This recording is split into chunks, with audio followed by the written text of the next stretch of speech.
Do you know what a tuiliq is? It's what I'm wearing now. It's a garment from Greenland.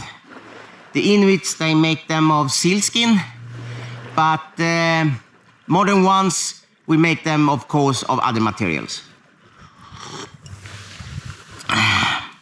So, I have two different tuiliqs with me today. The one I'm wearing is a tuiliq from Brooks. It's neoprene, quite thick, very warm. You can't wear it in the summer.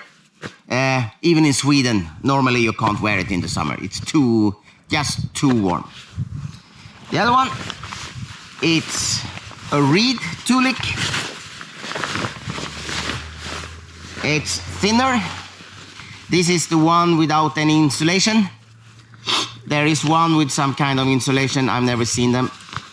And I have, I think, 4 or 5 tuiliqs from reed. I have 2 from Brooks. The difference is that it should fit a keyhole cockpit or an ocean cockpit. So people here in Scandinavia, I think many parts of the world when it's a little bit cold, when they're out practicing rolling, they use a tuiliq, and many use the tuiliq from Brooks. It's, as I said, warmer. The reed is lighter. You can use them in the spring, in the fall, also colder day at summer, rain is great. And as you see here, the tuiliq is like a dry jacket connected to a spray skirt. So you don't need a separate spray skirt, and you're much drier than if you have a paddling jacket and a spray skirt. So this keeps you drier.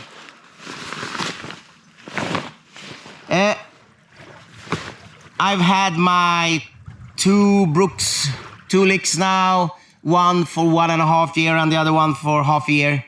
I love them. They are really nice. Quite dry. Of course, if you have glasses as I have and you have the hood on, I'll show you. Usually I have some kind of underlayer with the hood on. This is a merino wool. And then you put the hood of the tuiliq on top. Make sure it's as tight as possible. Usually there is a drawstring here where you can tighten it up even better.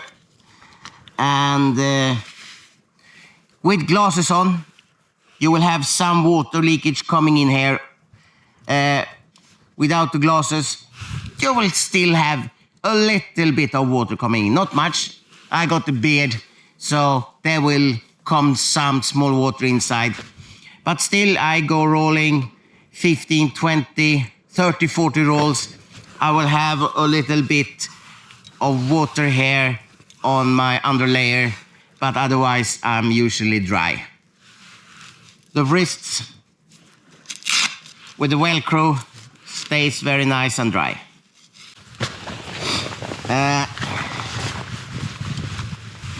The reed tuiliq works similar. There's a drawstring in the up at the hood. There is no Velcro at the wrists, so they might leak. I have a friend that says his is leaking quite a lot, so he's not so happy with it. For me, they're being all right. But my problem, I've got a video where I have made a review of the reed tuiliqs. I'm been very positive with them. I have to check this. I've been very positive and really love these ones, but the seams are taped with a special tape inside to keep them completely watertight. And well, they just get loose. I think it's when I'm sweating. that my sweat is kind of dissolving the glue inside. I'm not sure, that's just my theory, but I think it's also different from different people. So, yes, this is a problem. Also, when the Tuiliqs gets a little bit older, you stretch it when you put them on, and you're rolling. You're stretching the fabric, and after 2-3 years, the fabric will kind of be worn out. There will be small holes in the fabric, and you will not stay completely dry anymore.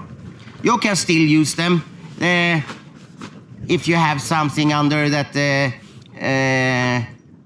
is not getting wet.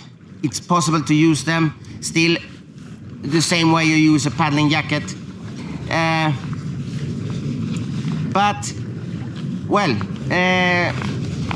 I'm not sure anymore if I really like these ones.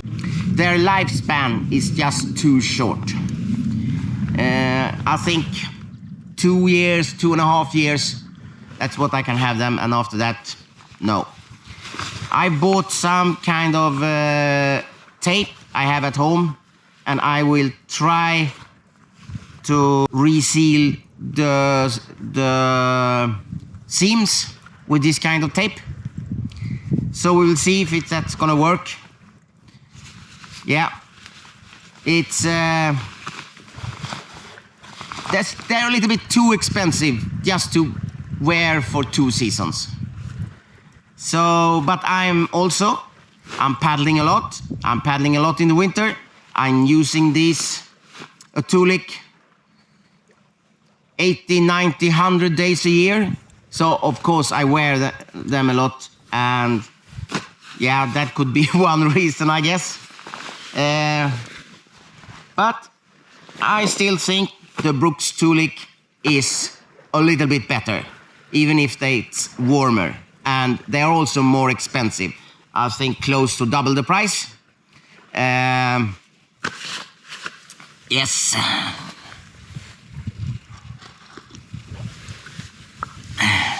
So what do I wear under the Tuiliq? Well, today it's a nice day, beginning of November, unusually warm. 7-8 degrees centigrade maybe. No wind. So I have a pair of paddling boots on. Under the boots I have a pair of paddle pants, and then I have the merino wool base layer under this.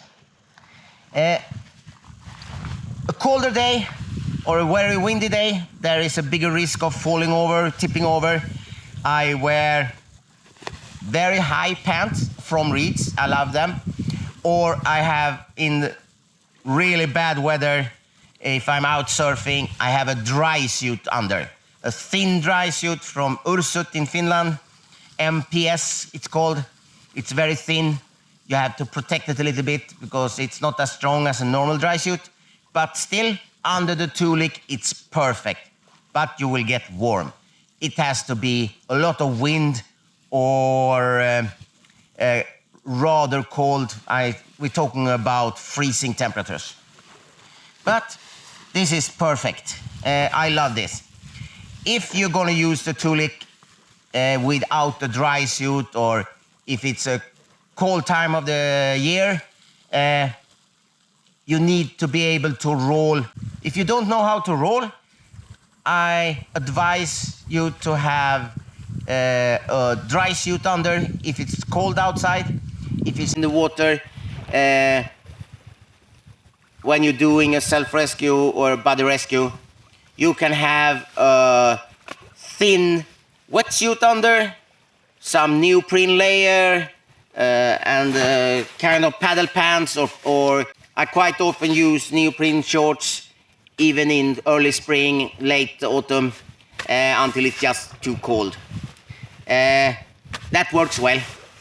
But as I said, normally you should know how to roll if you want to use a Tuiliq. I advise that. Go to class, teach yourself how to roll. So what do you think about the Tuiliq? Do you have one? Which one do you prefer? Are there some other brands that you like? Put it in the comments below. If you have some suggestions, some comments about the Tuiliqs, I will be happy to answer all your questions and all your comments. If you like this video, please hit like and subscribe, and welcome back again for the next video.